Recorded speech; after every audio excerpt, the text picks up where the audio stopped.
हम सुबोध सर बिहार से भैंसा से नमस्कार करते हैं।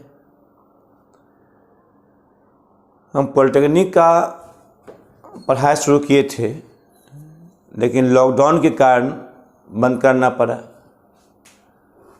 फिर लॉकडाउन जैसे ही समाप्त होगी आपका क्लास चालू रहेगा। तो कुछ यूट्यूब वीडियो डालते हैं, देखिए ज्योमेट्री पहले पढ़ाएंगे। उससे पहले बताना चाहते हैं जो नहीं पढ़े हैं कि पॉलिटेक्निक में किस तरह से क्वेश्चन पूछा जाता है।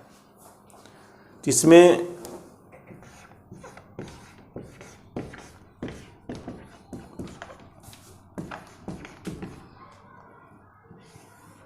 पॉलिटेक्निक में कुल प्रश्नों की संख्या होती है।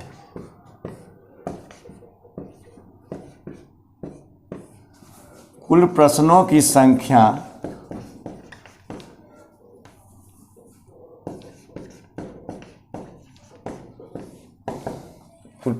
संख्या यानी 90 है, जिसमें गणित में क्वेश्चन है, मैथ में 30 क्वेश्चन, और भौतिकी यानी फिजिक्स में 30 क्वेश्चन, और रसायन में 30 क्वेश्चन। कुल क्वेश्चन हो गया आपको 90 हो गया। और एक प्रश्न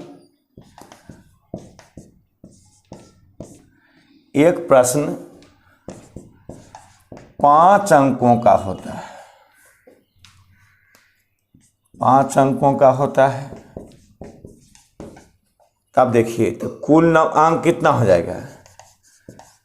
कुल अंकों की कुल अंक की संख्या कितना हो जाएगा। तो एक क्वेश्चन 5 अंक का, कुल क्वेश्चन 90 है, तो 5 गुना 90 450। और टोटल टाइम कुल समय रहता परीक्षा में, कुल समय रहता परीक्षा में 2 घंटा यानी 15 मिनट।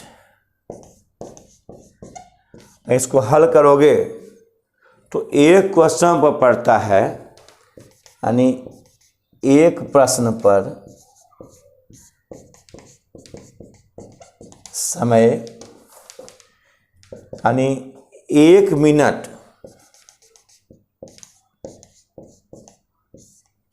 1 मिनट 30 सेकेंड, यानी 1.5 मिनट कह सकते हैं, यानी 1.5 मिनट कह सकते हैं, 1.5 मिनट। तो 1.5 मिनट में आपको एक क्वेश्चन बनाना है, आप तब बना पाओगे। तो कोशिश करना क्या चाहिए कि पहले सभी तीनों विषय में पहले 15-15 अंक बनाना चाहिए। वो क्वालिफाइड नंबर हो जाता है पास करने के लिए। इसमें नेगेटिव मार्किंग नहीं होता है।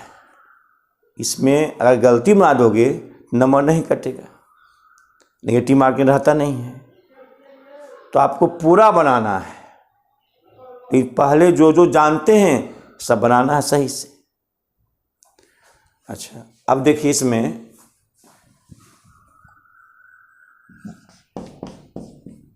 वर्ग 10 यानी 10th क्लास से, कह सकते हैं हम वर्ग 10th क्लास से 60% क्वेश्चन रहता है 10 से।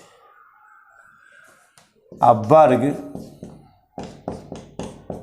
9 से रहता क्वेश्चन की संख्या आपको 40%।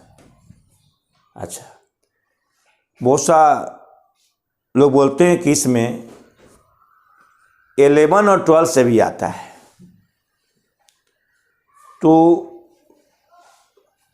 पॉलिटेक्निक का जो सिलेबस है लगभग 35 वर्षों से नहीं बदला है। यानी जो 88-89 में सिलेबस चलता था उससे दिया जाता है। सब ये जो नया सिलेबस है उसमें जो नए पढ़ना तब भी देता है सबसे। जैसे आपको बताते हैं प्रतिशत, लाभ हानि, बट्टा, शेयर लाभांश, बैंक जमा पूंजी, ये सबसे देता है। यानी इसका सिलेबस बहुत पुराना है, नया भी देता है, सब मिला के देता है। तो पुराना सिलेबस में क्या पढ़ना था? क्लास 9 में एडवांस, क्लास 10 का एडवांस त्रिकोणमिति था, ज्योमेट्री था, कॉर्डिनेट ज्योमेट्री। अब वह सिलेबस इंटरमीडिएट में चला गया है। इसे लोग कहते हैं कि 11-12 से आता है, तो वह भी सही है। लेकिन वर्ग 10 से 60% और 9 से क्या है 40% है।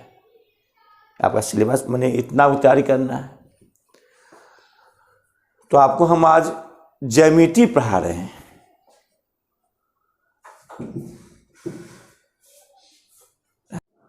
तो हम ज्यामिति पढ़ा रहे हैं। ज्यामिति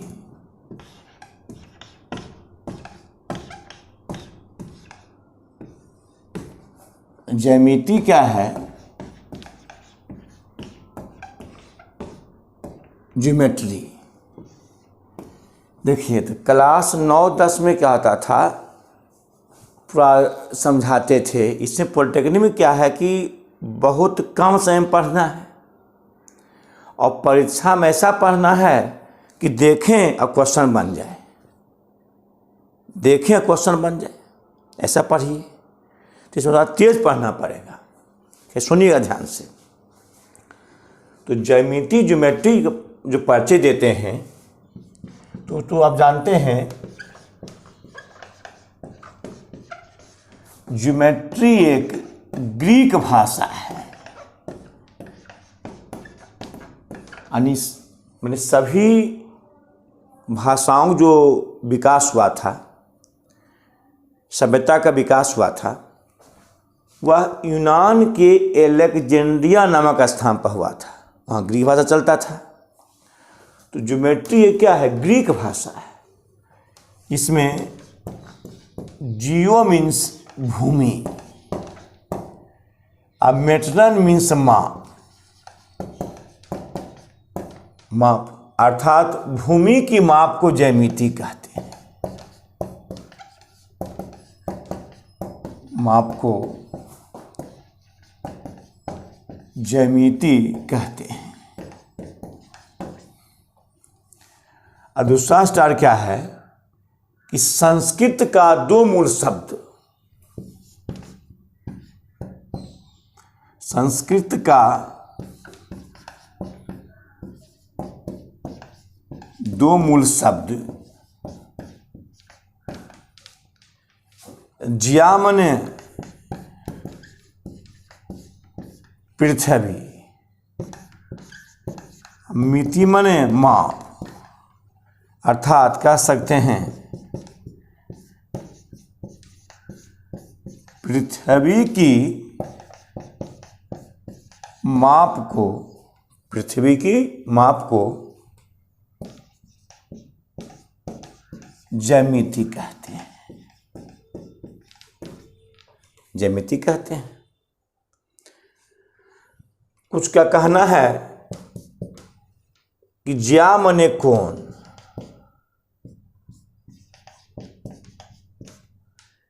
मिति मने माप, माप अर्थात कोणों की माप को,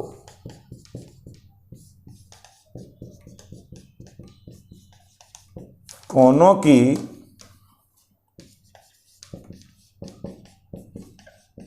माप को ज्यामिति कहते हैं। लेकिन इस परिभाषा सही, सब सही है, लेकिन सही परिभाषा इसका यूक्लिड दिए थे 300 ईसा पूर्व। इसलिए फादर ऑफ ज्योमेट्री यूक्लिड को कहा जाता है। ज्यामिति का जनक यूक्लिड को कहा जाता है। इसका उतार लीजिए आप लोग। अब क्या देखिए है,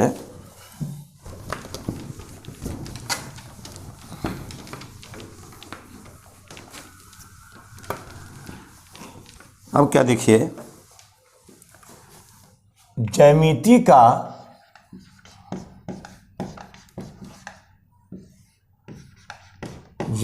का अर्थपूर्ण परिभाषा, अर्थपूर्ण परिभाषा।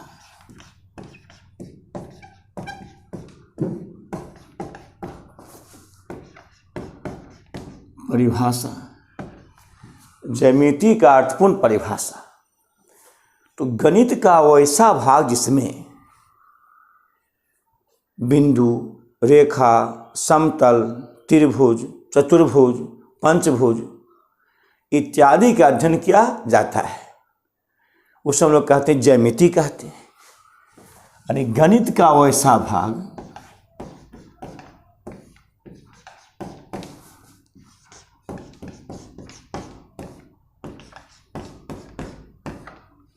वैसा भाग जिसमें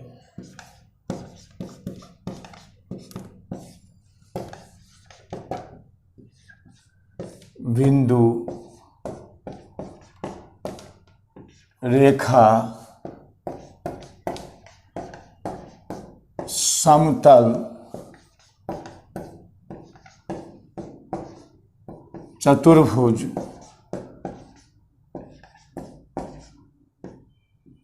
पंचभुज इत्यादि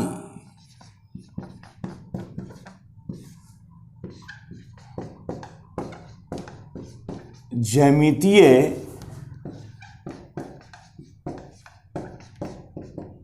आकृतियों का अध्ययन किया जाता है।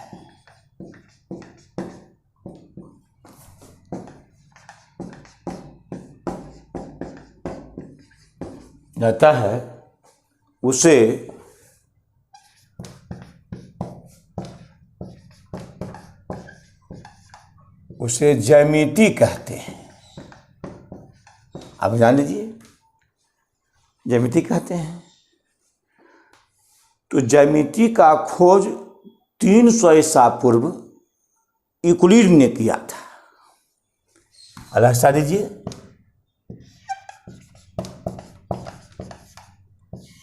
ज्यामिति का खोज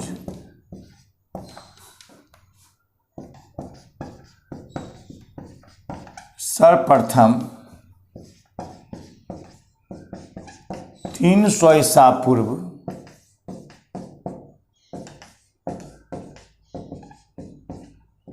यूक्लिड ने किया था।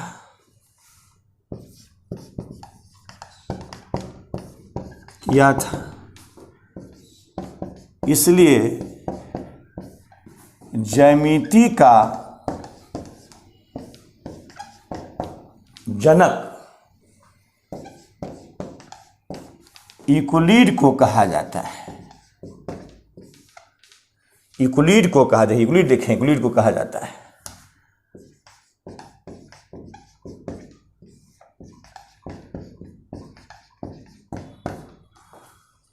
है।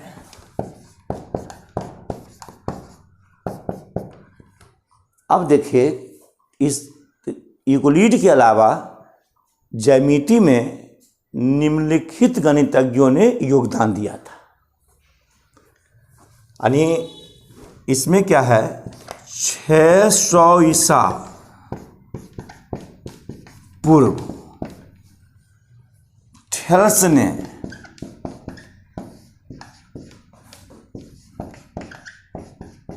समरूप त्रिभुज का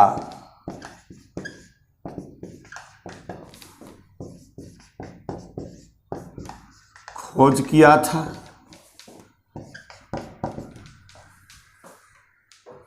उसके बाद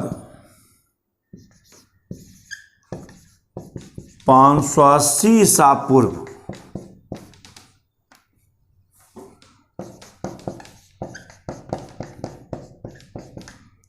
पाइथागोरस ने समकोण त्रिभुज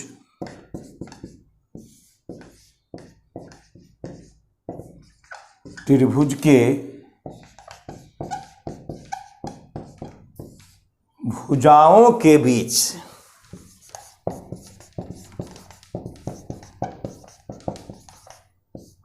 संबंध प्राप्त किया था। क्या था? जैसे आप एग्जाम में करते हैं, इसको इसे पढ़ाएंगे, आगे पढ़ाएंगे। अगर समकोण त्रिभुज ABC है तो 90 सामने कर्ण हाइपोटेनस है, ये लंब परपेंडिकुलर है, ये आधार बेस है, आधार बेस है।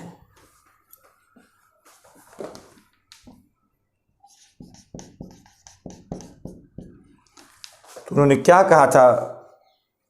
580 ईसा पूर्व पाइथागोरस ने संबंध निकाला था कि कर्ण स्क्वायर बराबर लंब स्क्वायर जोड़ आधार स्क्वायर। कौन ने कहा था? पाइथागोरस ने।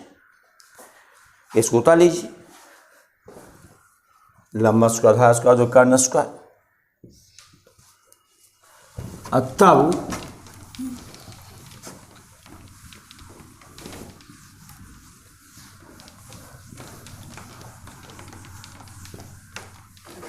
तब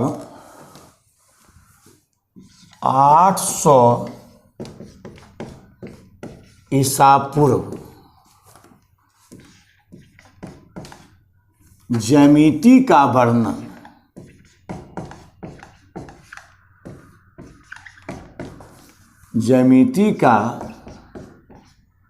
वर्णन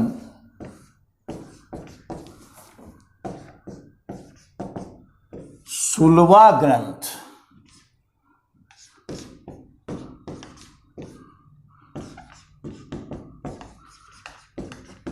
में किया गया था।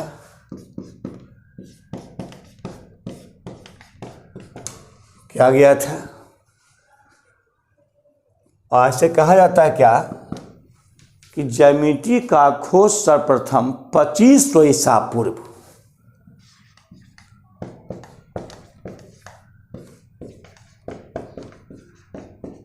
खोज सर्वप्रथम ईसा पूर्व मिस्र, लिख सकते हैं इसे भी, ये भी सही है, मिस्र और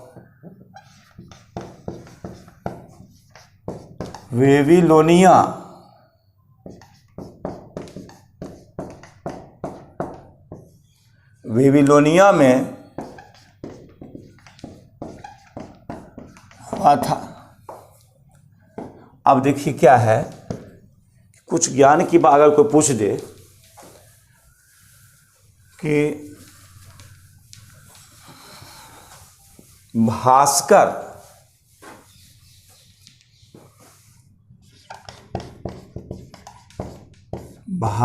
ने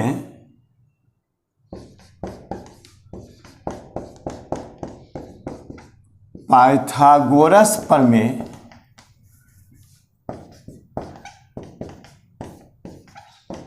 को साबित किया था। अगर आप पूछे आपको आर्यभट्ट,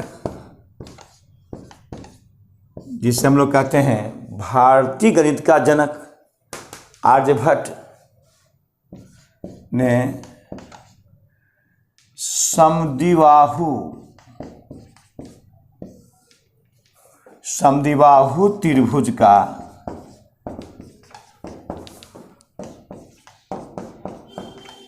क्षेत्रफल तथा गोला और पिरामिड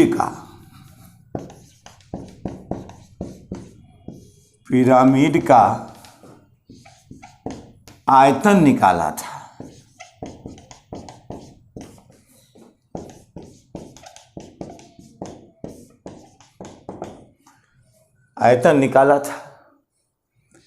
वो छोड़ नहीं रहे हैं, जो मैट्रिक क्लास वाले छोड़ नहीं रहे हैं, ये पॉलिटेक्निक पढ़ा रहे हैं, इसमें तो सटीक पढ़ाना हमको है। उसके बाद ब्रह्मगुप्त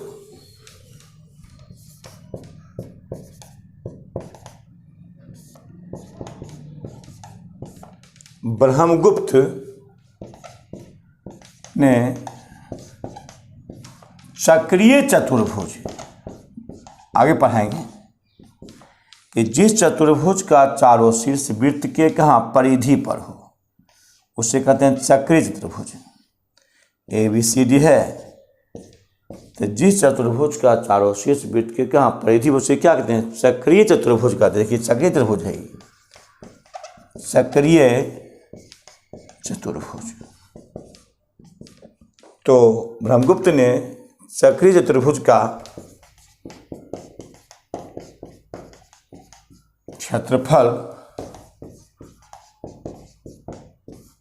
निकाला था।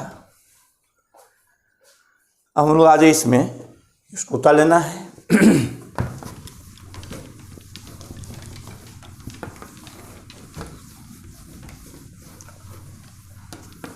आपको बता देते हैं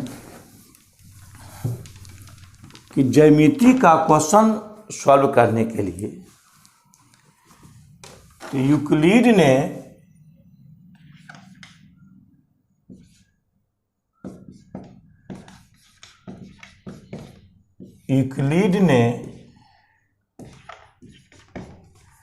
ज्यामितीय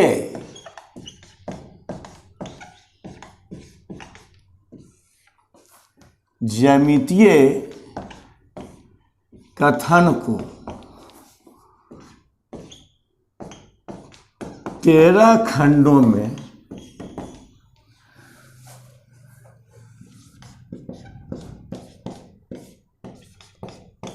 बांटा था। यह 13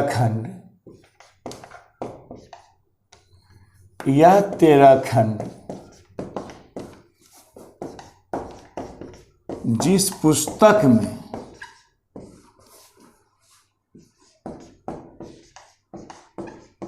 संकलित किया गया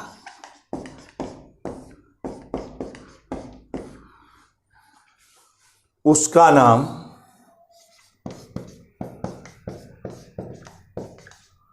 उस पुस्तक का नाम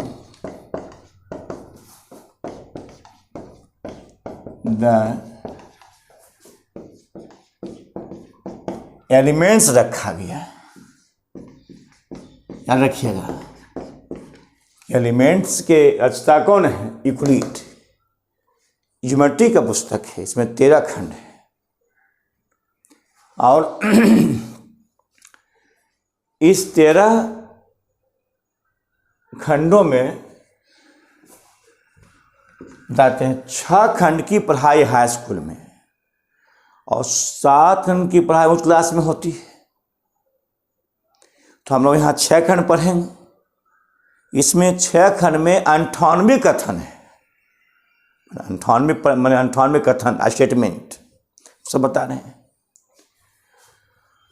अब है आपको कि यूक्लिड ने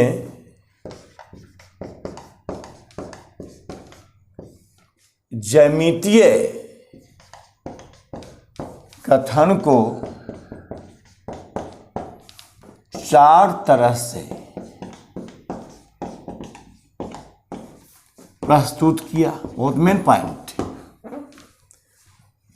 पहला इसका है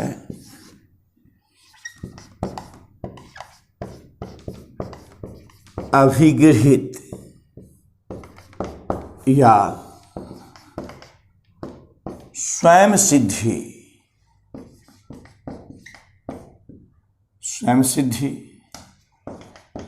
या आपतन मान्यता नाम इसका है, आपतन मान्यता। देखिए आ रहा है, देखिए हो रहा है, देखिए आपतन मान्यता।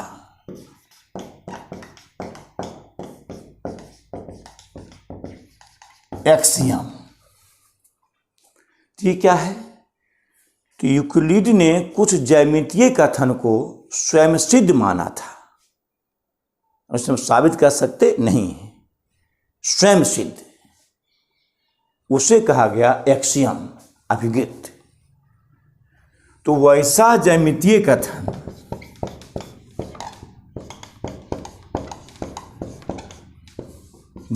कथन जो स्वयं सिद्ध होता है,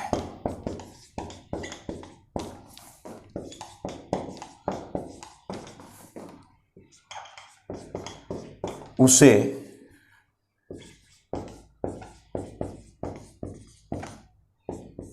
अभिगत कहते हैं।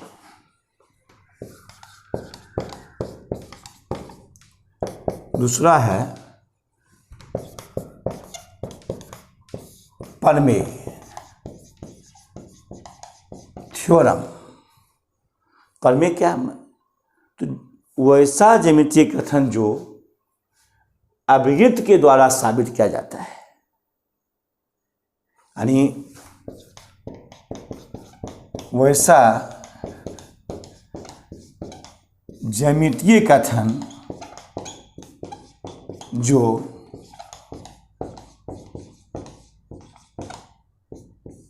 अभिगत के द्वारा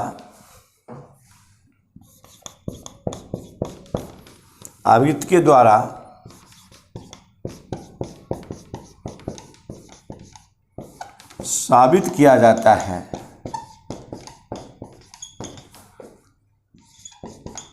उसे प्रमेय कहते हैं, उसे प्रमेय कहते हैं। यानी जो अभिगत द्वारा साबित होता है उसे क्या प्रमेय कहते हैं। तीसरा है उपप्रमेय।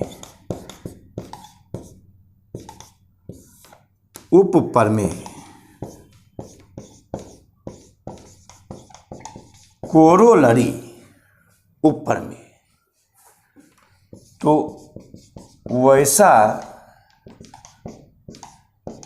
ज्यामितीय कथन जो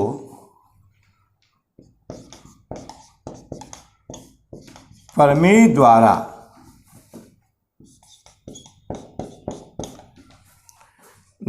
साबित किया जाता है,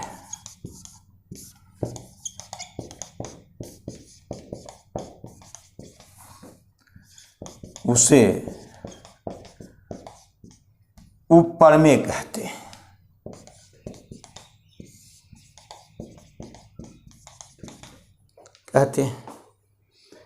और चौथा है निर्मेय, यानी हिसाब। ये कह सकते हो, प्रॉब्लम कह सकते हो। तो निर्मेय हिसाब क्या है? हिसाब तुम कब बनाओगे कि जब प्रमेय, उपप्रमेय, अभिगत, ये जो तीनों से बनता है, यानी वैसा ज्यामितीय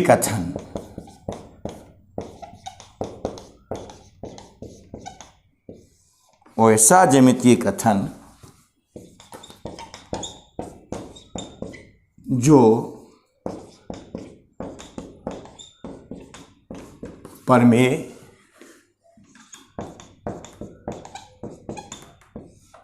उपप्रमेय,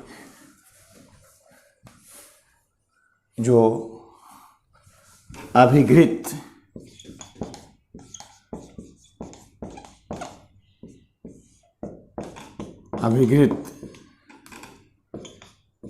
प्रमेय,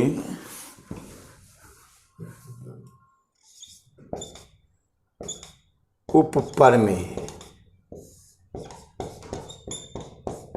तीनों के द्वारा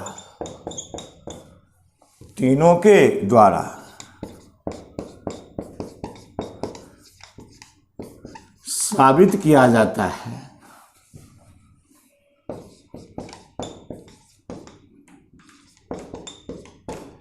उसे निर्मेय या हिसाब कहते हैं।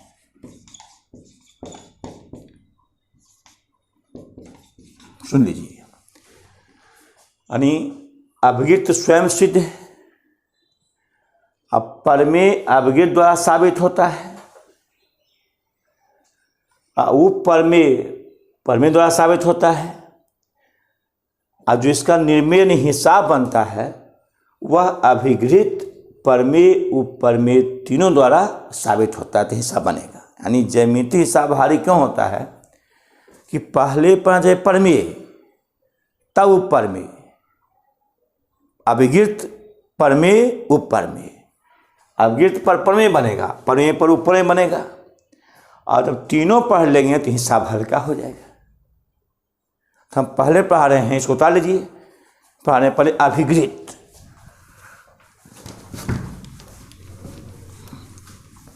तो अभिगृहित निम्नलिखित होते हैं।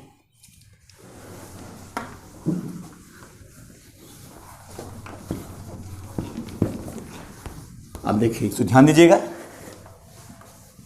अभिगृहित निम्नलिखित होते हैं। तो शाही भर लेते हैं।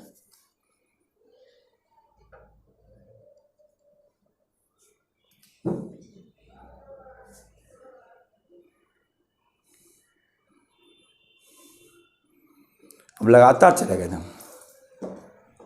अभिगृहित निम्नलिखित होते हैं, इधर ध्यान देना। अब देखिए, स्टार्ट दीजिए, पहले अभिगृहित तब परमेय तब परमेय तब हिसाब चलेंगे, बात समझ में आएगा।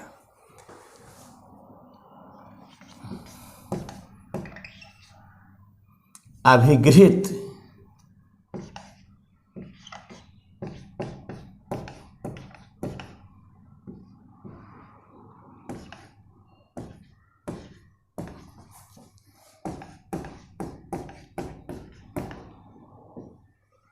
अभी तो निम्नलिखित है पहला, यानी एक बिंदु से अनंत रेखाएं खींची जा सकती है। अगर एक बिंदु है से अनंत रेखाएं खींची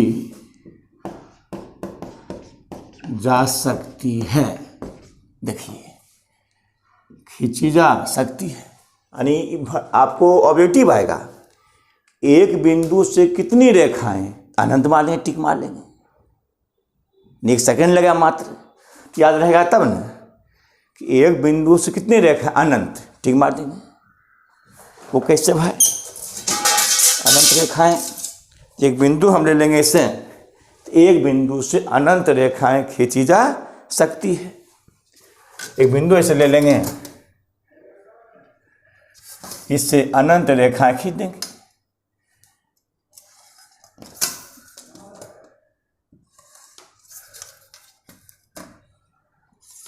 देखिए, अनंत रेखाएं खींची जा सकती है एक बिंदु से।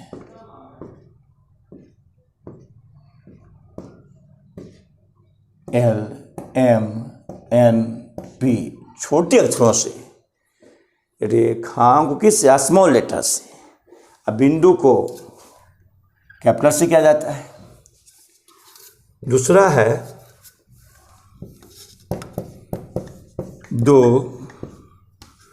दो बिंदुओं से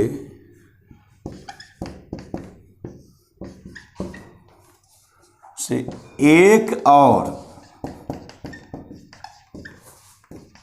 केवल एक ही रेखा खींची जा सकती है, खींची जा सकती है, समझिए। यानी अगर दो बिंदु है इससे एक रेखा, दो बिंदु ले लिए ए और बी, इससे एक रेखा हो गया एल। जो ऑब्जेक्टिव आएगा दो बिंदुओं से खाली स्थान कितने रेखाएं, तो एक और केवल एक ही रेखा खींची जा सकती, ऑब्जेक्टिव हो जाएगा ये। तीसरा है कि एक रेखा पर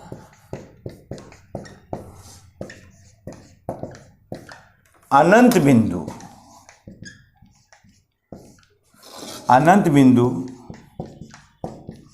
होते हैं। कोई रेखा ऐसे है, तो रेखा मान लीजिए ऐसे ले लेते हैं, तेरे सामने है।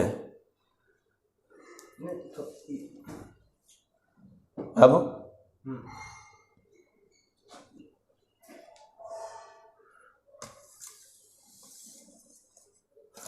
एक रेखा है, एक रेखा पर अनंत बिंदु A B C E dot dot dot अनंत है। एक रेखा पर कितने अनंत बिंदु होते हैं, ऑब्जेक्टिव आ गया ये। इसको उतार लीजिए। अब है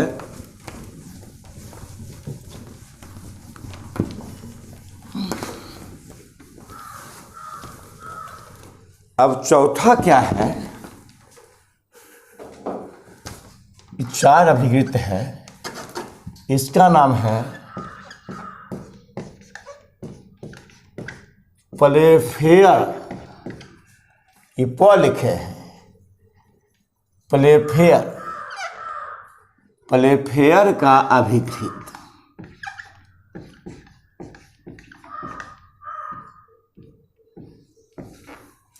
अभिकृत ये क्या है, यदि एल कोई रेखा,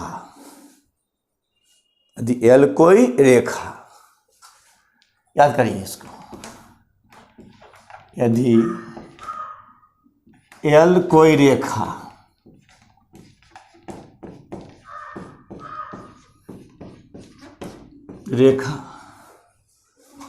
उसके तल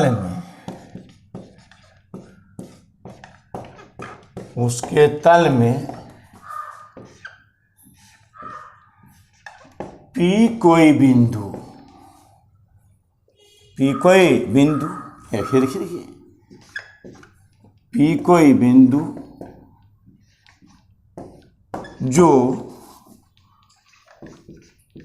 उस रेखा पर स्थित नहीं होती। हाँ देखो, यहाँ दिखा पड़ा, देखो यहाँ स्थित नहीं होती, तो पी कोई बिंदु जो उस रेखा पर स्थित नहीं होती है, यानी एल कोई रेखा उसके तल में पी कोई बिंदु उस रेखा पर स्थित नहीं हो,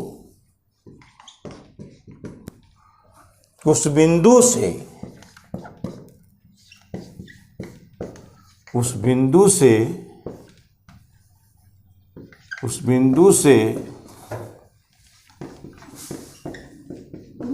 उस रेखा के समांतर एक और केवल एक ही रेखा खींची जा सकती है। देखिए, यानी वहां कह रहा क्या, यदि एल कोई रेखा, बहुत अच्छा, एल कोई रेखा ले ली, लेकिन शायद सामने के सामने है, एल कोई रेखा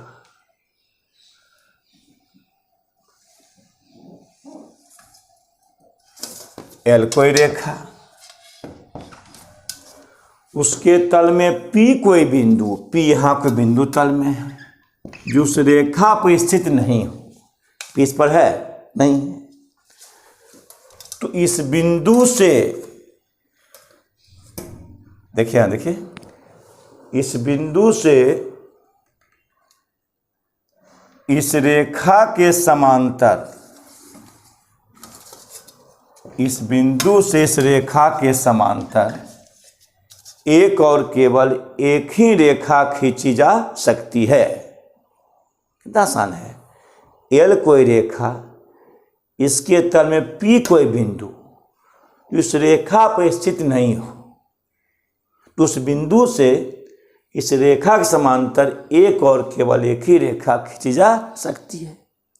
ये भी जानिए कि दो समांतर रेखाओं के बीच की दूरी हमेशा समान होती है। अगर यहाँ दे दिया जाए 5 सेंटीमीटर, तो यह भी क्या है 5 सेंटीमीटर। ये भी जानिए कि समांतर रेखाएं कहीं कटती नहीं है, और जब कटती नहीं है तो ऐसे कट गया तब ने कोण बना, और जब कटती नहीं तो कोण बनेगा नहीं बनेगा, तो कुछ नहीं। तो समांतर रेखाओं के बीच का कोण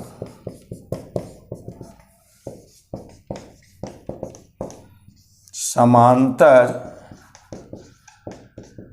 रेखाओं के बीच का कोण बीच का कोण 0 डिग्री होता है। कितना होता है जी? क्या डिग्री? ऐसा 0 क्यों हुआ? कहीं कोण बनेगा कहीं कोण नहीं बनेगा। क्या डिग्री? 0 डिग्री होता है। इसको उतार लीजिए। अब तब है आपको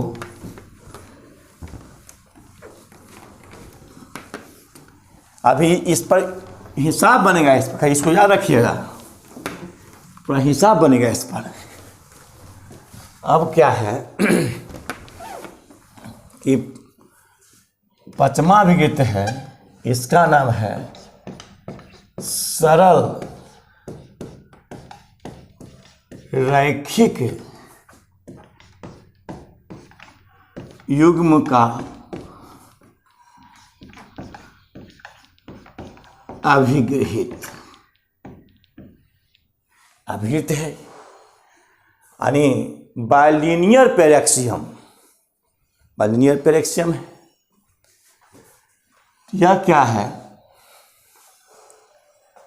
कि यानी इसको कह सकते हैं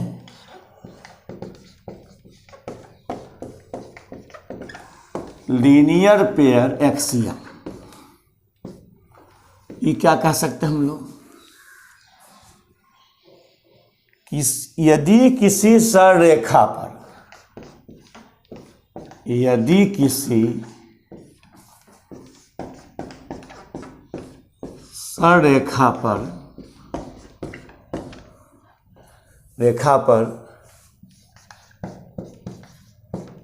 कोई किरण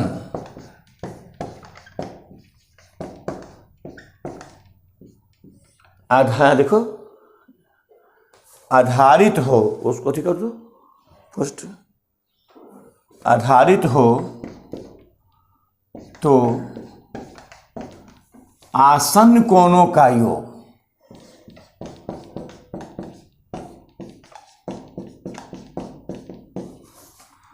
का योग 180 डिग्री होता है।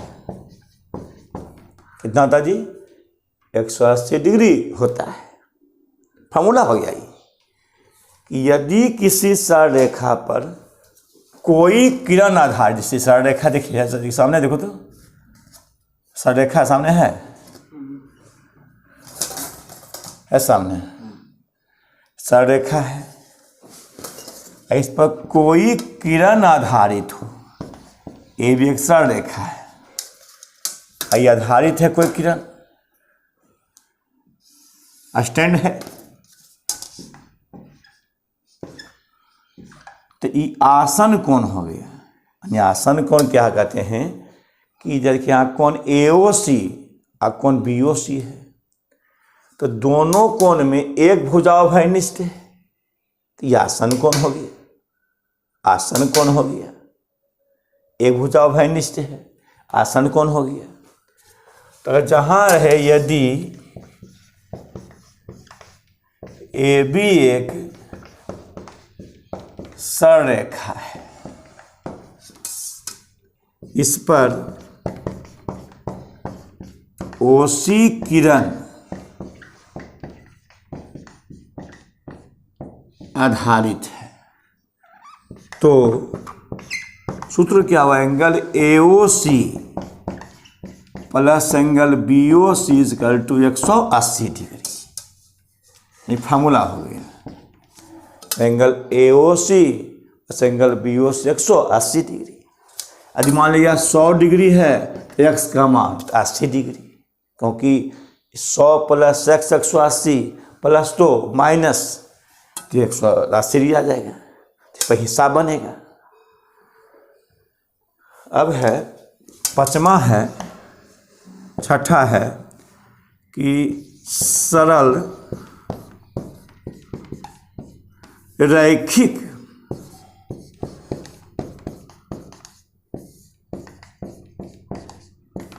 युग्म के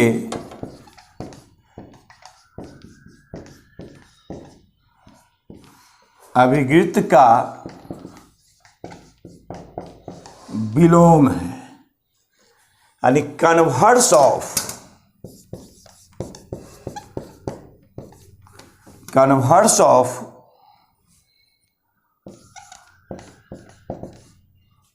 linear pair axiom, converse of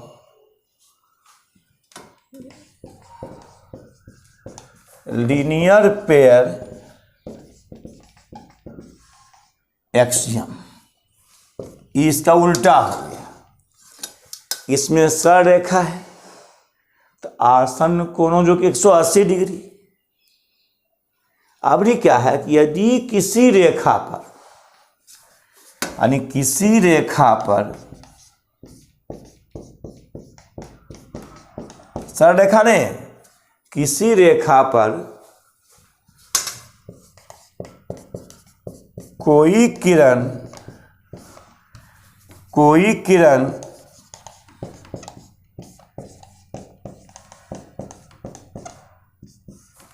आधारित हो, तो आसन्न कोई आधारित हो, तो यदि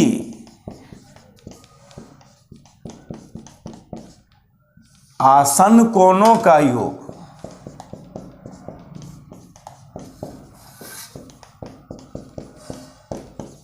180 डिग्री हो,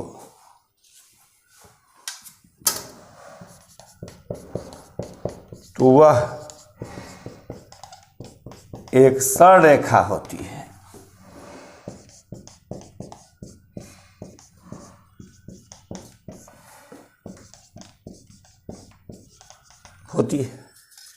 इसका उल्टा हुआ, इसमें सररेखा है, किरण आधारित है, आसन्न कोण कितना 180 डिग्री। इसमें क्या है कि कोई रेखा है, देखो जी, कोई रेखा ऐसे है, हाँ सामने है, रेखा है, किरण आधारित है।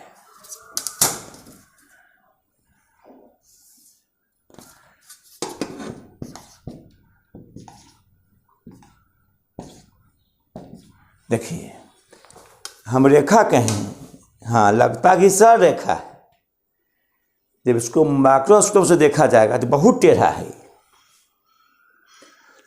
ये कोई रेखा है, इसको सर रेखा कब कहेंगे, जब आसन्न कोणों का जो 180 डिग्री, इसमें क्या था, ए बी सर रेखा है, आसन्न कोणों जो 180 डिग्री। इसमें क्या है कि ए बी एक रेखा है, इस पर ओसी के आधारित है, यदि आसन्न कोणों जो कितना डिग्री 180 डिग्री, तो कौन रेखा होगी, सर रेखा होगी। तो ए बी एक क्या है, रेखा है, ए बी एक रेखा है, इस पर ओसी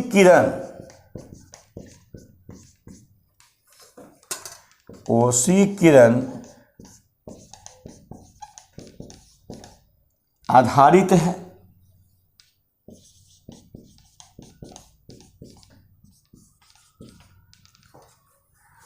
तो यदि एंगल एओसी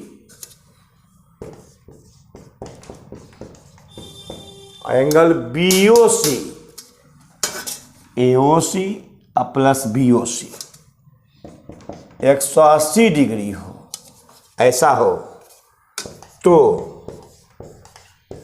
ए बी एक सरल रेखा होगी। क्या होगी? सरल रेखा होगी। फिर समझिए, सररेखीय का अभिगित इस सरल रेखा है, किरणोसी आधारित है, तो आसन्न कोणों जो 180 डिग्री, एओसी जो और बीओसी 180 डिग्री। इसका उल्टा हो गया कि सररैखिक युग्म के अभिगित का विलोम। इस विलोम क्या है? ए बी एक रेखा है, सरल रेखा नहीं, इस पर ओसी किरण आधारित है। यदि angle AOC plus angle BOC 180 degree, ये भी कौन रेखा होगी? सरल रेखा होगी। यहाँ जगह नहीं मेरे पास है, तो तुम लोग अपने लिखा नोट में कि यदि किसी सरल रेखा पर 3 या 3 से अधिक बिंदु होती है, उसे संरेख बिंदु कहते हैं, कोलिनियर। जैसे एओ बी कौन बिंदु है? संरेख बिंदु है। इसको लिखते हैं, इसको उतार लीजिए। कहाँ गमछी है? अधिक हम हटाने वाला है, देखिए।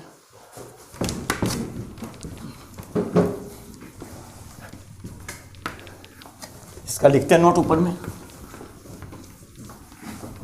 देखिए। तो हाँ, एक बार तो लिखा कि नोट क्या है, इसका शेष भाग है कि जब किसी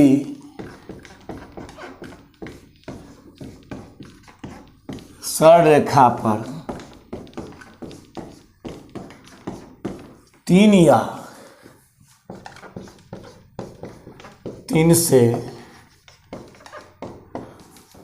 अधिक बिंदु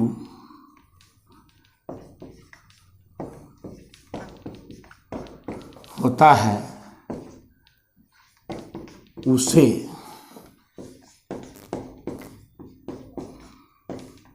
संरेख बिंदु कहते हैं। संरेख, उसे संरेख बिंदु कहते हैं।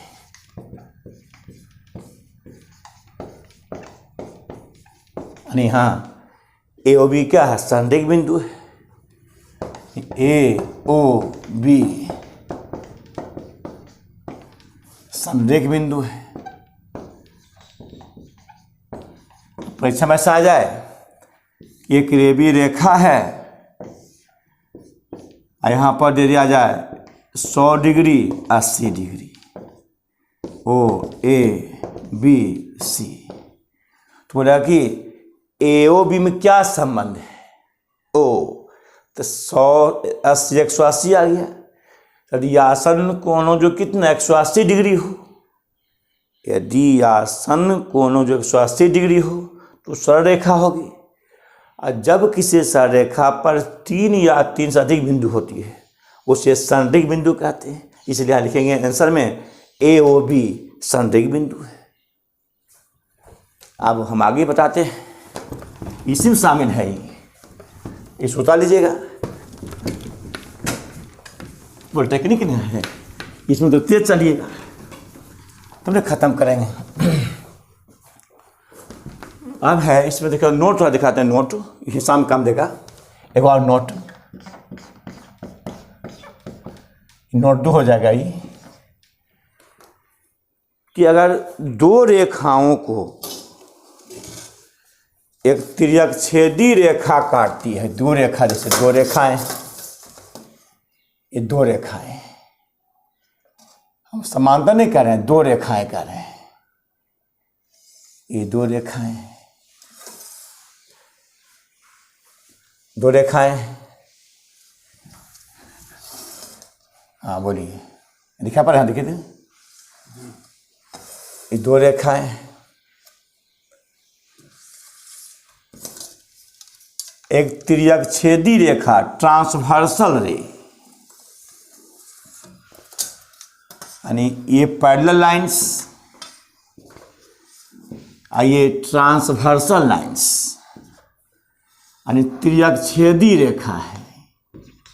नहीं दिखाई पड़ता है, यहाँ ले देते हैं, मान लो एल एम एन, इसका नाम है तिर्यक छेद, यहाँ लिखें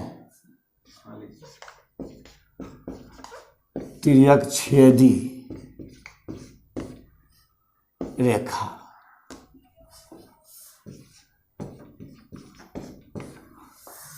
अच्छा, ये कौन दीजिए दे यहाँ, 1 2 3 4, देखिए दे रहे हैं,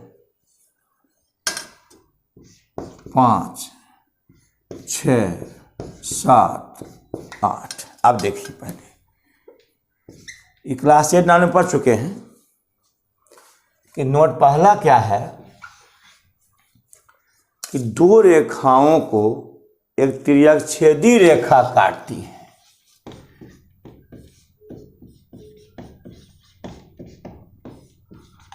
रेखाओं को एक तिर्यक छेदी रेखा काटती है।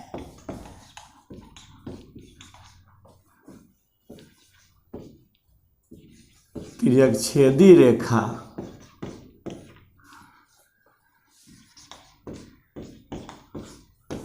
काटती है तो 8 कोण बनता है। 8 कोण बनता है, देखिए 8 कोण है।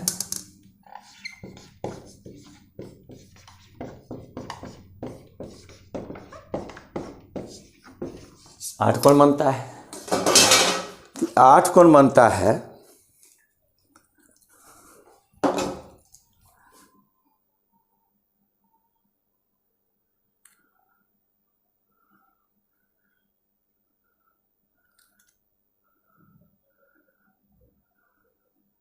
चलिए चाय भर लिए।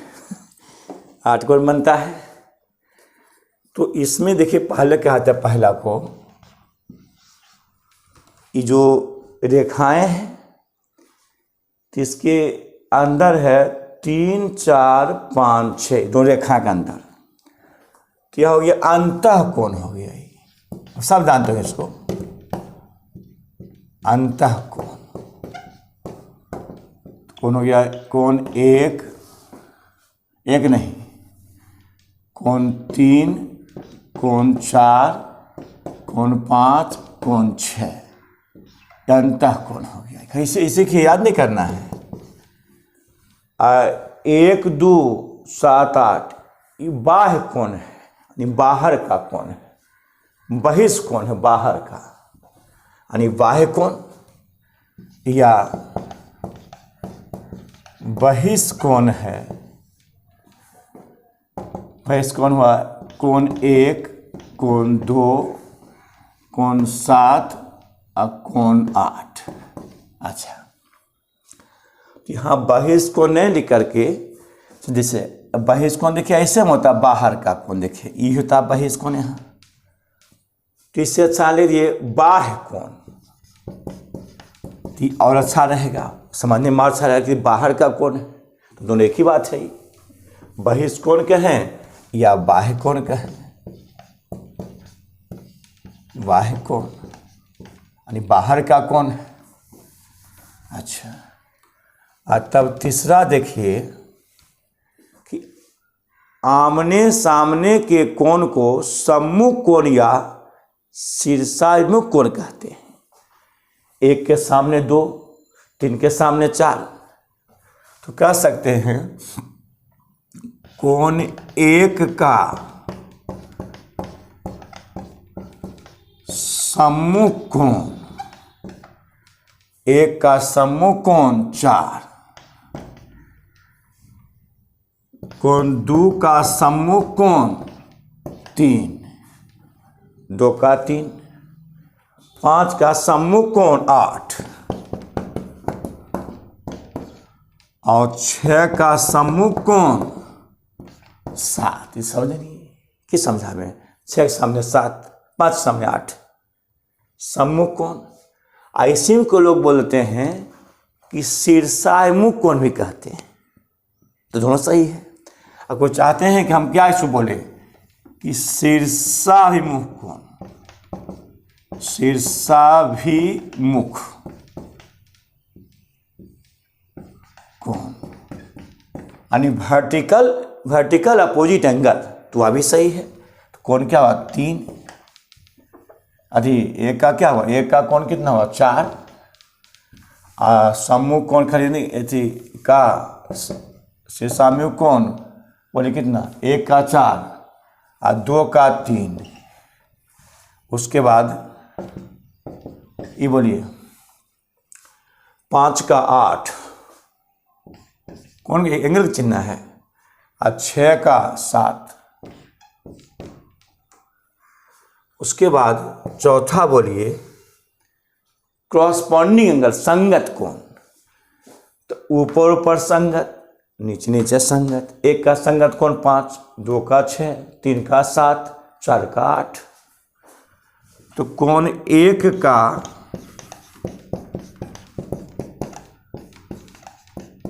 संगत कोण 5, 2 का संगत कोण 6, 3 का संगत कोण 7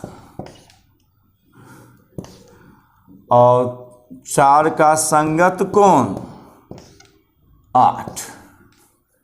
एक का संगत कोण 5, 2 का 6, 3 का 7, 4 का 8, संगत हो, क्रॉसपॉन्डिंग हो गया। अब पांचवा में है एकांतर कोण।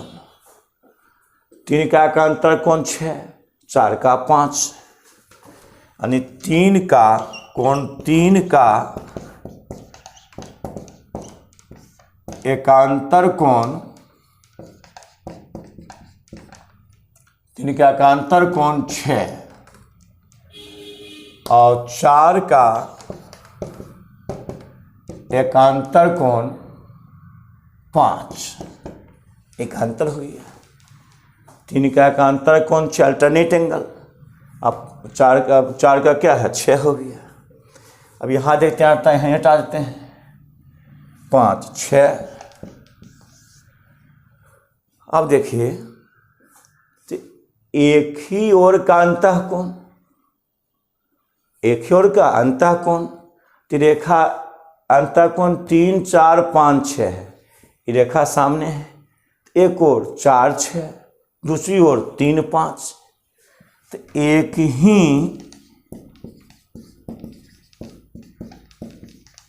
ओर का अंतः कोण,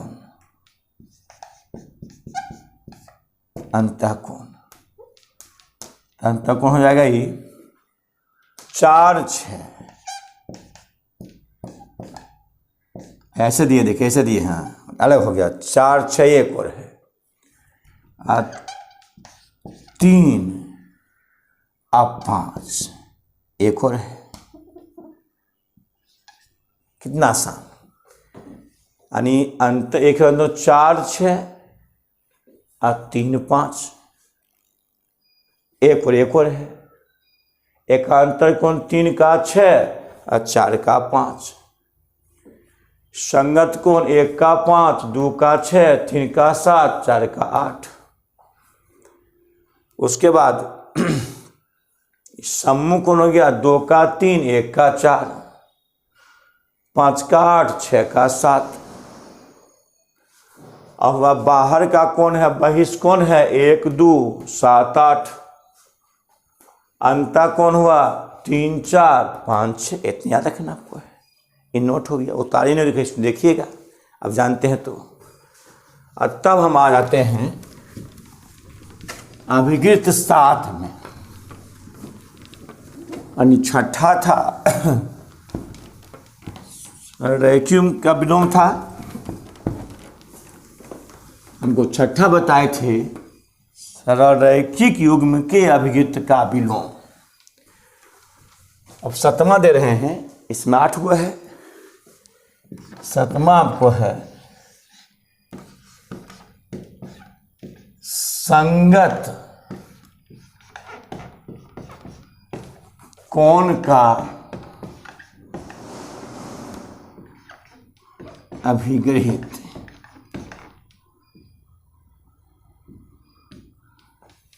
अभिगृहित यानी कह सकते हैं कोरेस्पॉन्डिंग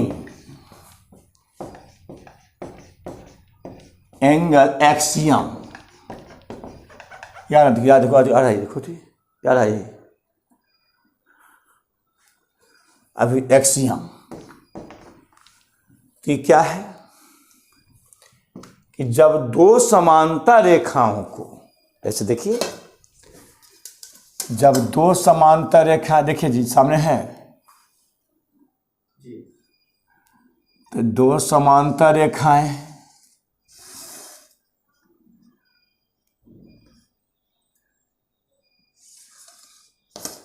जब 2 समांतर रेखाएं, यहां देखिए एलएम दिख रही थी, एलएम एक तिर्यक छेदी रेखा काटती है, ट्रांसवर्सल लाइन।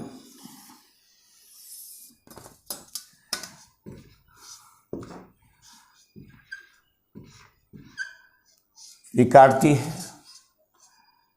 तो यहां देखिए 1 4 5 6 7 8। तो एक्सियम क्या कहता है, स्वयं सिद्ध है कि संगत के कोण समान होते हैं। सूत्र हो गया कि जब 2 समांतर रेखाओं को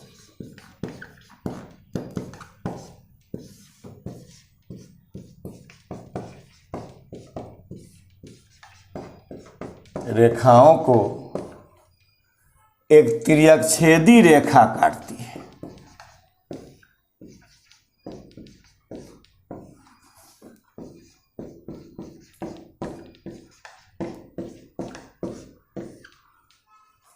है,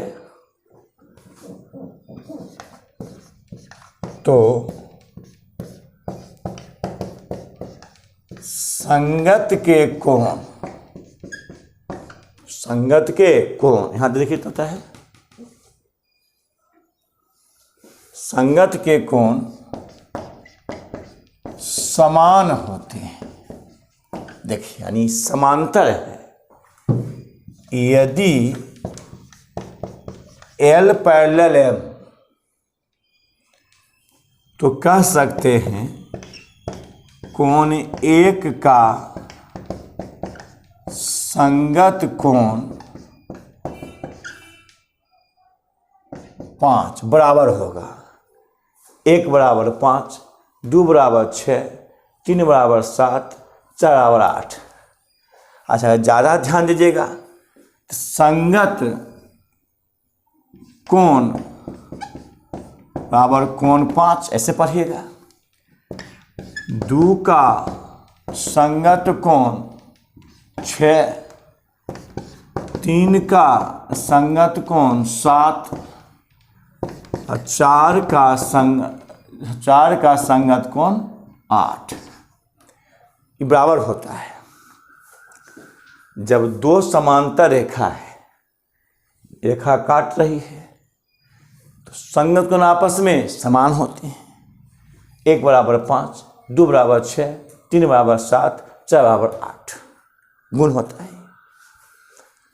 और तब 8वां है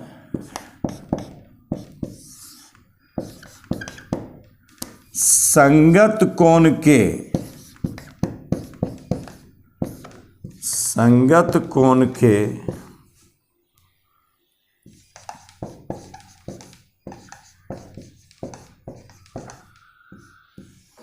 अभिगृहित का विलोम, जिसे तो कन्वर्स ऑफ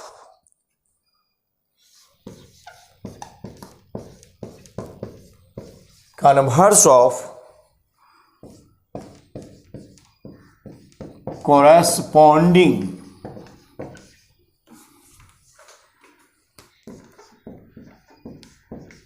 एंगल एक्सियम।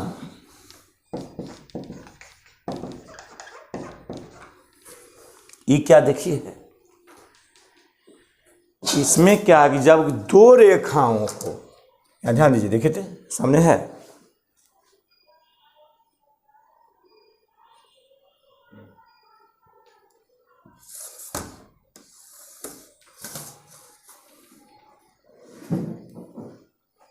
देखिए नहीं, देखिए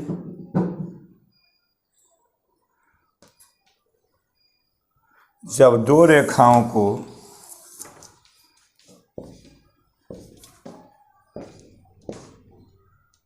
यहाँ यल लिखे थे, यहाँ यल, जब दो रेखाओं को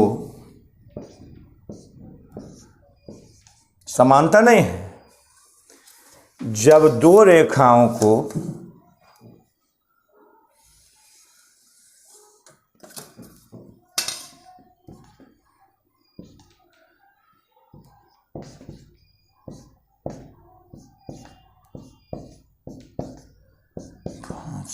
छः सात आठ, जब दो रेखाओं को एक तिर्यकछेदी रेखा काटती है, यदि संगत के कोण समान हो तो रेखाएं समांतर होती है। यानी यदि एक, यानी लिखेंगे हम यहाँ पहले कि जब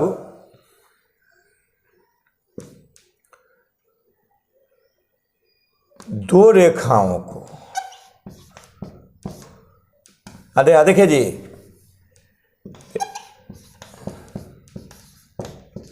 जब दो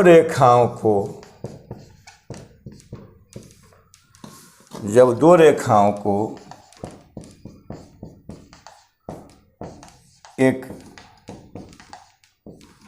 तिर्यकछेदी रेखा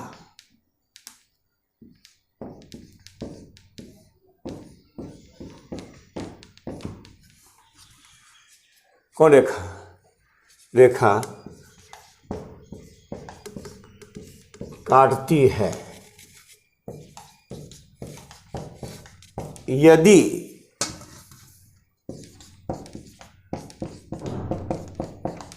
संगत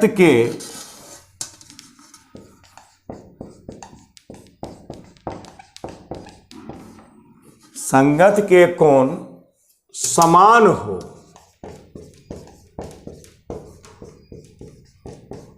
तो रेखाएं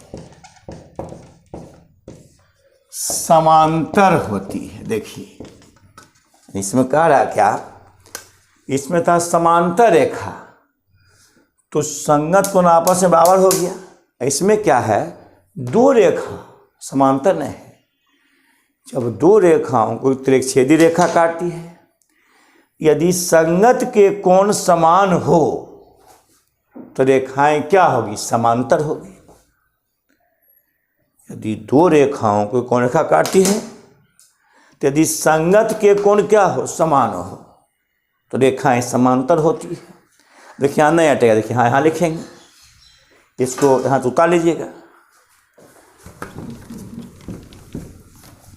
देखिए इसको यहाँ लिख तब मिटाएंगे, यहाँ लिखते हैं कि यदि ऐसे दो रेखाएं यानी एल तथा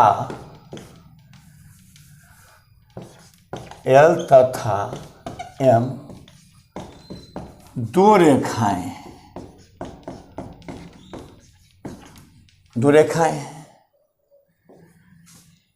यदि कोण एक बराबर संगत कोण 5, यदि संगत के कोण समान हो 1 और 5, कोण 2 बराबर 6, कोण 3 बराबर 7, कोण 4 बराबर 8। यदि संगत दो रेखाएं हैं, समांतर नहीं, दो रेखाएं, 1 बराबर 5, 2 बराबर 6, 3 बराबर 7, 4 बराबर 8, यदि संगत के कोण समान हो तो रेखाएं समांतर होती है, तो L समांतर M होगी। ये परीक्षा में आ जाए, ये दो रेखाएं LM, यह भी 60 डिग्री, ये भी 60 डिग्री, तो LM में क्या संबंध होंगे? समांतर का। क्यों? ये 60 तो यह भी 60, इस संगत के कोण समानुत रेखाएं क्या होगी? समांतर होगी। ज्यामिति में कथन याद है तो बिना कलम लगाए हुए हिसाब बनेगा, आसान, याद करना पड़ेगा। ऐसे कह दे कि दो समांतर रेखा है और ये x 60 डिग्री, दो समांतर रेखा है तो संगत कोण क्या वृत्त से संगत कोण आपस में बराबर, x बराबर 60 डिग्री, ऐसे हो जाएगा। यानी ये कथन याद रखिए। तो अभिव्यक्ति यहाँ तक हुआ।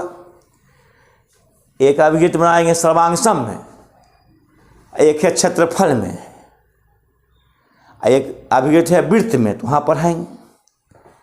अब इसमें आ जाइए कि प्रमेय आ जाइए, इसको उतार लीजिएगा। तो प्रमेय क्या आ जाइए कि प्रमेय एक नहीं, कथन समझिए, कथन प्रमेय का कथन है। यानी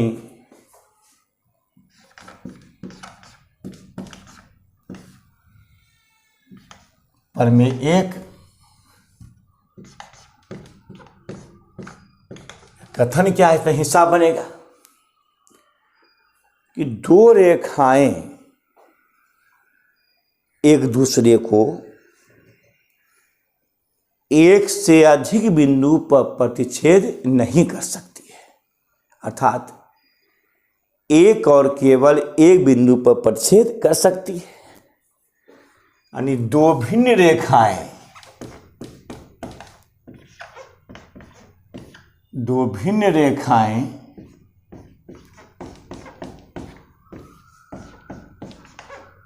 एक दूसरे को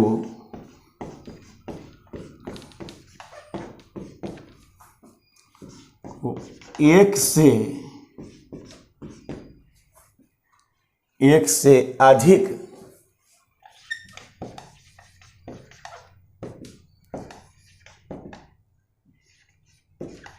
अधिक बिंदुओं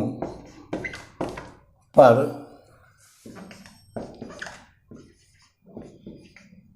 प्रतिच्छेद नहीं कर सकती है,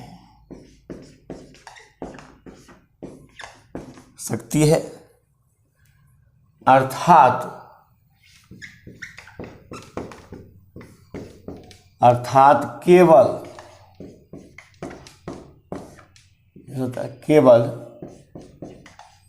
एक बिंदु पर प्रतिच्छेद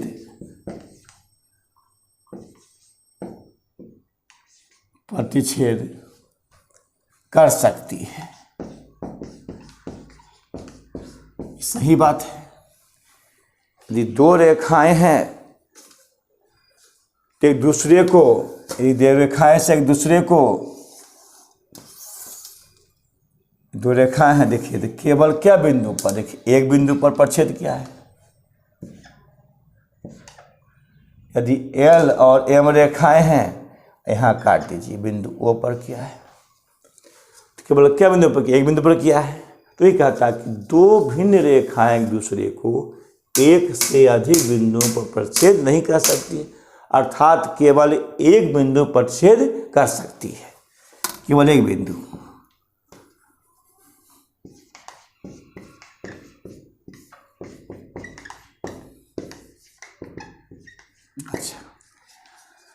तो बिंदु ओ एल पर भी है, एम पर भी है,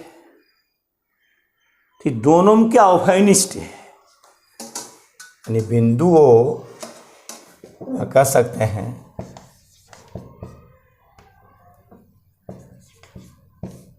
बिंदु ओ दोनों में उभयनिष्ठ है।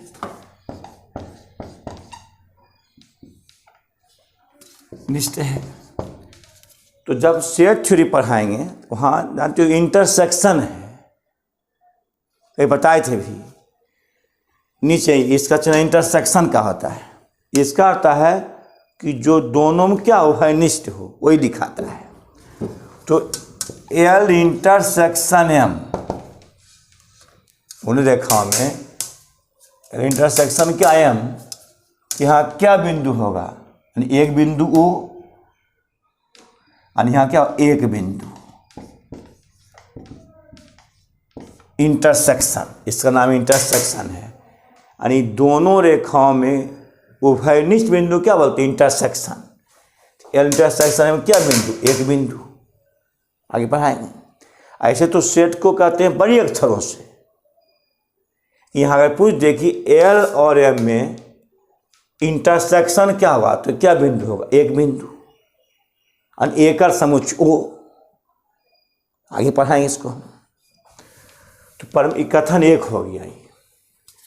अब कथन दो है, उतार लेना है, हिसाब बनेगा। कथन दो है कि जब दो रेखाओं को, कथन दो इसका है परमे दो,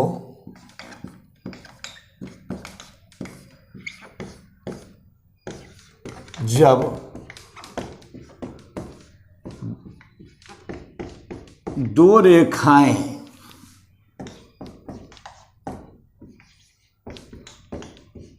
एक दूसरे को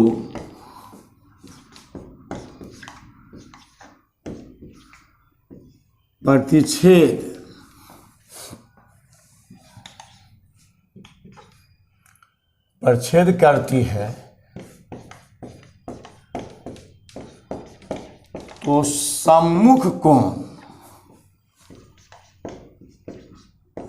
या शीर्षाभिमुख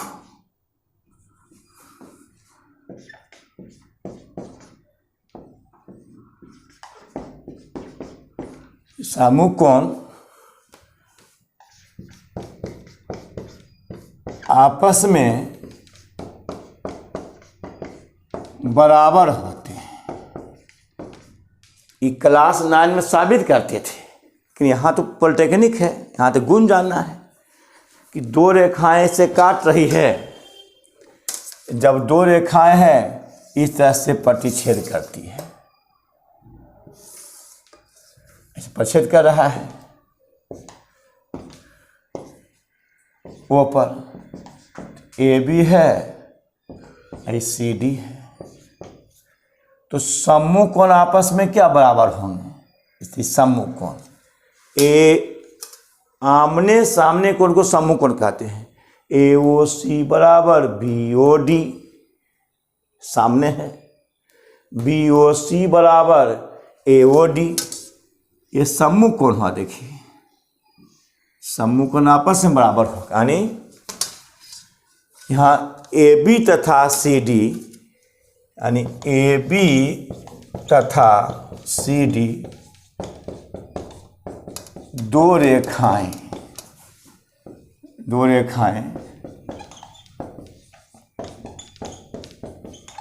एक दूसरे को बिंदु ओ पर प्रतिच्छेद करती है।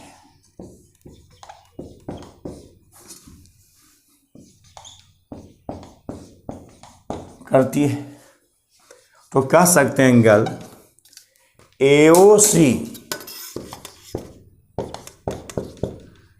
AOC बराबर एंगल BOD, सम्मुख कोण से। और सूत्र हो गया ये, अब BOC एंगल AOD, बस इतने जानना है गुण। जहाँ दो रेखाएं काट रहा है AOC बराबर BOD, BOC बराबर AOD, समकोण से। अब प्रमेय 3 आ जाइए, इसको उतार लीजिएगा। प्रमेय 3 क्या है कि जब दो समांतर रेखाओं को,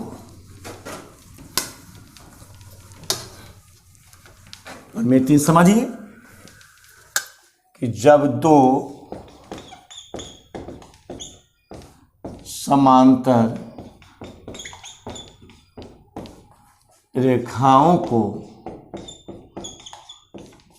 एक तिर्यकछेदी रेखा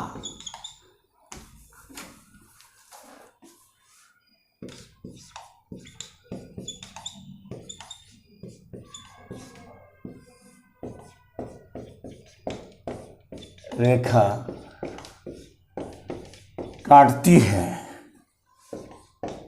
तो एकांतर के कोण समान होते हैं।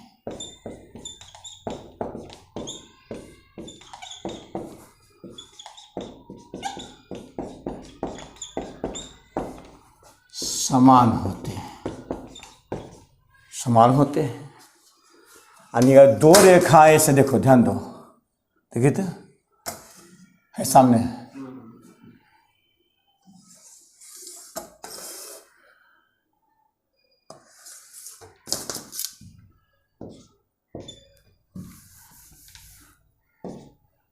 दो रेखाएं ऐसे काट रही है।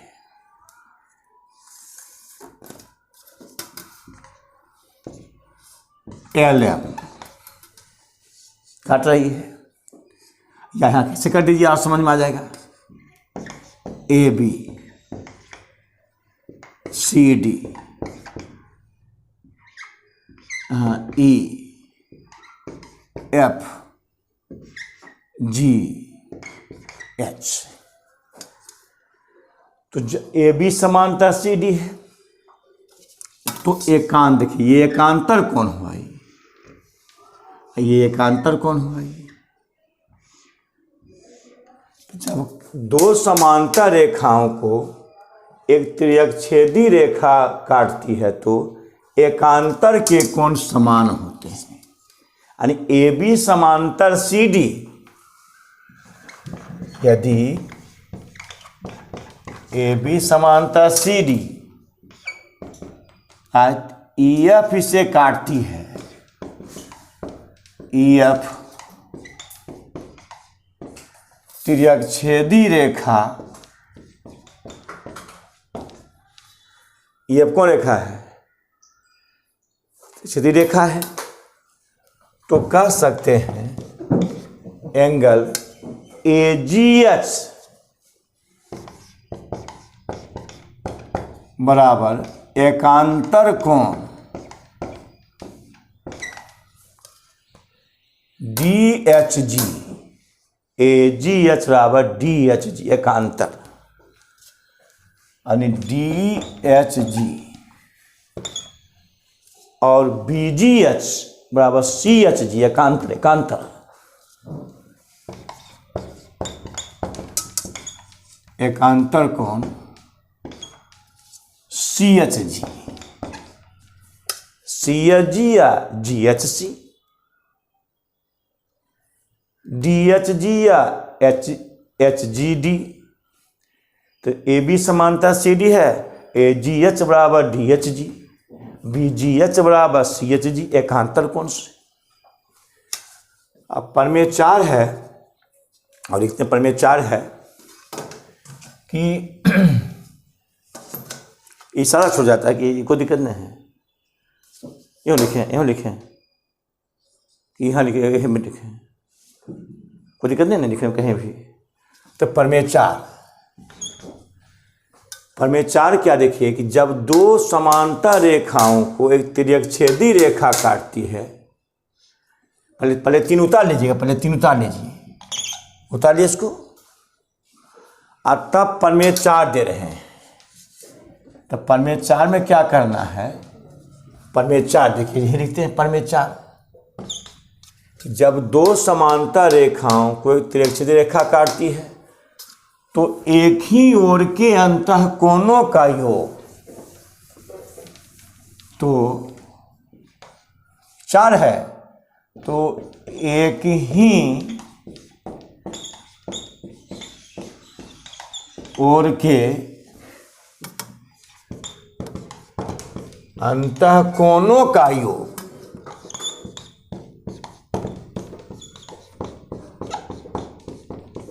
कोणों का योग 180 डिग्री होता है। ध्यान दीजिएगा,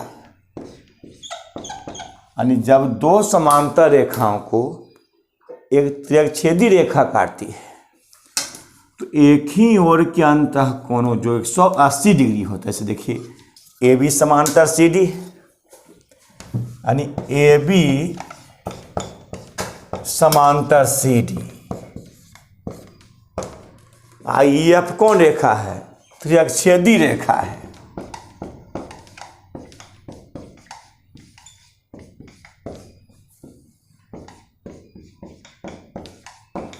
रेखा है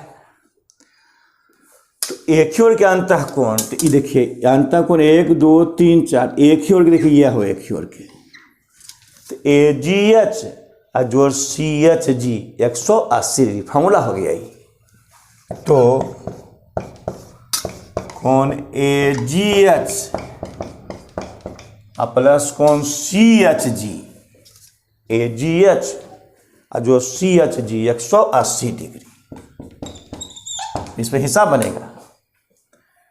और दूसरा पॉइंट में इसी में ये अंतःकोण एक ही ओर के है, तो B G H plus D H G, B G H plus D H G, B G H plus D H G 180। फिर देखिए A G H plus C H G 180 degree, B G H plus D H G 180 degree. यानी जहाँ कहे कि दो समांतर रेखा है तो एक ही ओर के अंतःकोणों जो 180 डिग्री, इसको उतार लीजिए। अब मिटाते हम।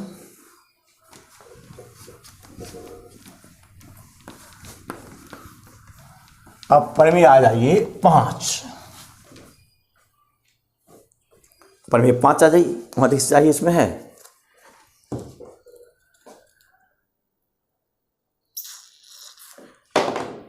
इसमें है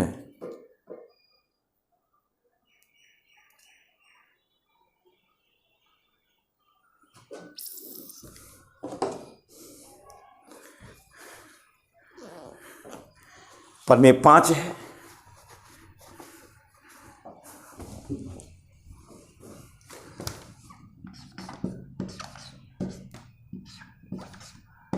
परमी नंबर 5 ये क्या है कि जब दो रेखाओं को,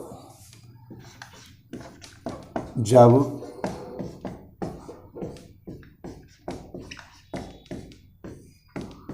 रेखाओं को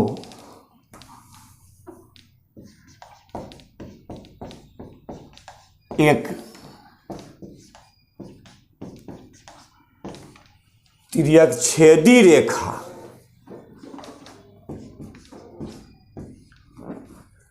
तिर्यकछेदी रेखा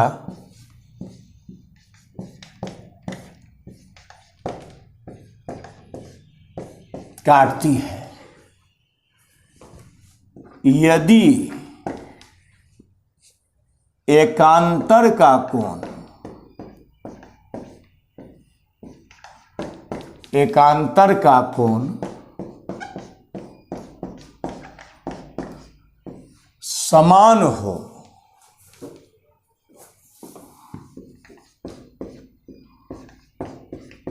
तो रेखाएं समांतर होती है, समांतर होती है। यानी क्या रेखाएं हैं? दो रेखाएं, देखो इधर जी, दो रेखा जो उसका सामने है, दो रेखाएं हैं,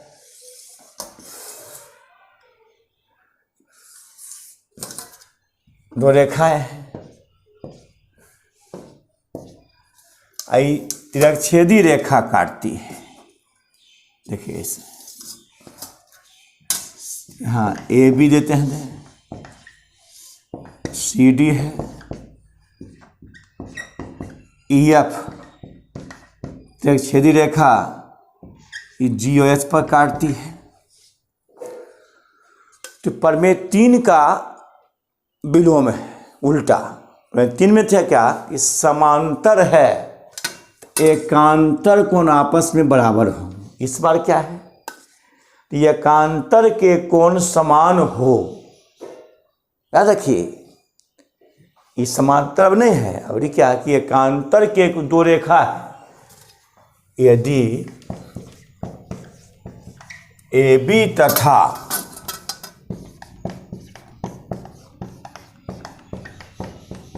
सी डी दो रेखाएं ई एफ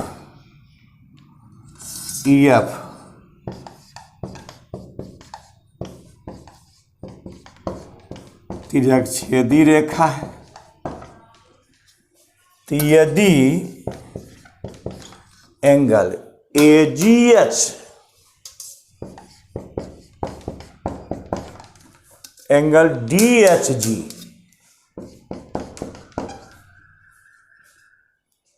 और एंगल तथा DHG, तो AB समांतर CD यदि, यह भी कह सकते हैं एकांतर कोण, यदि BGH बराबर CHG, यदि BGH बराबर CHG, तो कह सकते हैं AB पैरेलल CD, यानी दो रेखाएं हैं। तो एकांतर के कोण समान हो तो रेखाएं समांतर होती है। प्रमेय 3 में था समांतर था, एकांतर कोण समान हो गया था। इस बार एकांतर के कोण समान हो, AGH बराबर DHG, यदि BGH बराबर CHG, तो AB समांतर क्या होगा CD। इसको प्रमेय 5 हो गया, इसको उतार लीजिए। तब प्रमेय 6 देते हैं, जो 4 का विलोम है, कन्वर्स है। 6 क्या है कि जब दो रेखाओं को तिरछेदी रेखा काटती है, यदि यहां देखिए हट जाएगा ये सब,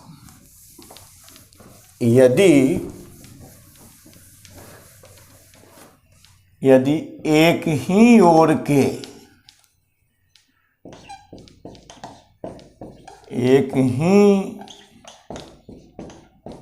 के अंतःकोणों का योग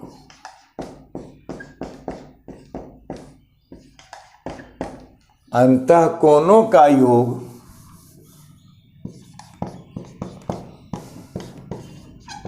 180 डिग्री हो,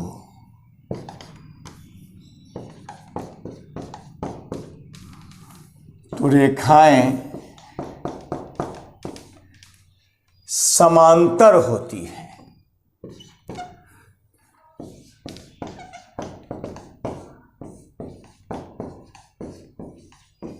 रेखाएं समांतर होती है, नहीं कह सकते हैं कि AB तथा CD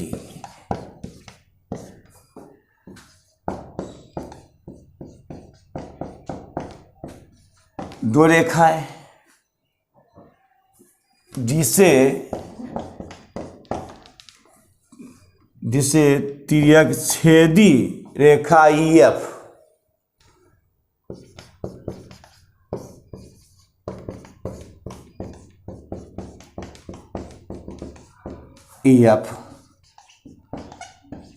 क्रमशः G तथा H पर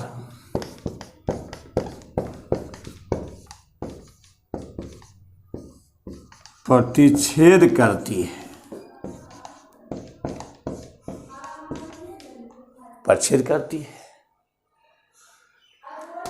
तो यदि एक ही ओर के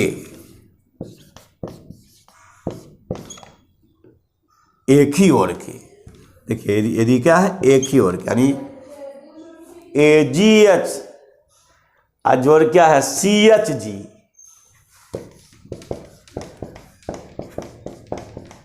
CHG 180 डिग्री, एक ही ओर के अंतः कोणों जो कितना degree, 180 degree, AGH plus CHG 180 degree, तो रेखाएं समांतर होगी। जब दो रेखाओं को त्रिछेदी रेखा काटती है, यदि एक ही ओर के अंतः कोणों का जो 180 डिग्री हो तो रेखाएं हाँ।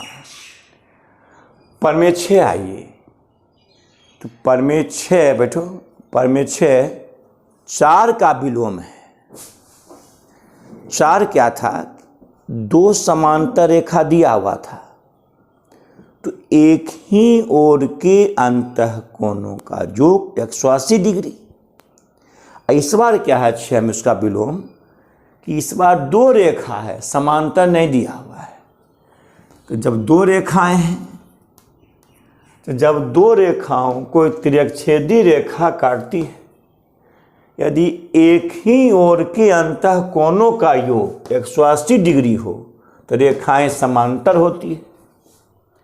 यानी यदि AB तथा CD दो रेखाएं हैं, क्या रेखाएं, दो रेखाएं, EF कौन रेखा है, एक त्रिछेदी रेखा है। तो कहता है यदि एक ही ओर के अंतः कोणों का योग 180 डिग्री हो तो रेखाएं समांतर होगी। यानी यदि AB तथा CD दो रेखाएं हैं, जिसे त्रिछेदी रेखा EF क्रमशः G और H पर काटती है। AB तथा CD दो रेखाएं हैं, जिसे EF जो है रेखाएं GH पर काटती है। तो यदि angle AGH plus angle CHG 180 degree, यानी एक ही ओर के अंतः कोणों की जो AGH जो CHG 180 डिग्री, तो AB समांतर क्या होगा, CD। या कह सकते हैं, या इसको फर्स्ट में, या इसको फर्स्ट कर दीजिए, और सेकंड कह सकते हैं इसमें कि एक ही ओर, या भी एक ही ओर है, या भी एक ही ओर है। तो BGH, यदि कोण BGH प्लस कोण, यदि BGH प्लस DHG 180 डिग्री, तो कह सकते हैं रेखाएं समांतर होगी। AB समांतर क्या है, CD। AB समांतर क्या है, CD। यानी क्या रेखाएं हैं, जब दो रेखाओं को त्रिछेदी रेखा काटती है, यदि एक ही ओर के अंतः कोणों का योग 180 डिग्री हो तो रेखाएं क्या होगी, समांतर होगी। AB समांतर CD। तो आज इतने छोड़ देते हैं। छोड़ने इतना के बाद अब आगे फिर कल अगला वीडियो में पढ़ाएंगे।